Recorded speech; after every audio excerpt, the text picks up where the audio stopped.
இதில் சற்று வித்தியாசமாக காமராஜர் பிறந்தநாள் விழா என்றாலும் நம் தேசத்திற்காக பாடுபட்ட அனைத்து தலைவர்களின் திருவுருவங்களையும் நாம் கண்முன் நிறுத்தி ஒரே சமயத்தில் அனைத்து தலைவர்களையும் நாம் நினைவுபடுத்தி பார்க்கும் வகையில் இவ்விழா அரங்கம் அமைத்து நம்மை எல்லாம் வியப்பில் ஆழ்த்தியுள்ளது இவ் அறக்கட்டளை அமைப்பு. இது இவர்களின் தனி சிறப்பு. அதை பாராட்ட வேண்டியது நம் பொறுப்பு. அன்று ஆண்டவனின் விரல்களில் அகிலம் சுரண்ட நிலை மாறி இன்று விஞ்ஞானத்தின் அசுர வளர்ச்சியால் ஒவ்வொருவரின் விரல் நொடிகளும் பரபரப்பாய் சுரண்டு கொண்டிருக்கும் இன்றைய உலக வாழ்க்கை முறையில் யாருக்கும் யாரையும் நினைத்து பார்க்க நேரமில்லை, எதை பற்றியும் கவலை இல்லை.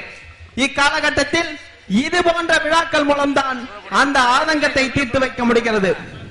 இங்குள்ள ஒவ்வொரு தலைவர்களை பற்றியும் பல மணி நேரம் பேச வேண்டும் என்ற ஆவேசம் எனக்கு இருந்தாலும் இவ்விழாவின் நேர நெருக்கடி கருதி இம்மண்ணில் வாழ்ந்த வள்ளல்களை பற்றியும் தியாகிகளை பற்றியும் ஒரு சில துளிகள் மட்டுமாவது சொல்லியாக வேண்டும் என்பது என் விருப்பம்.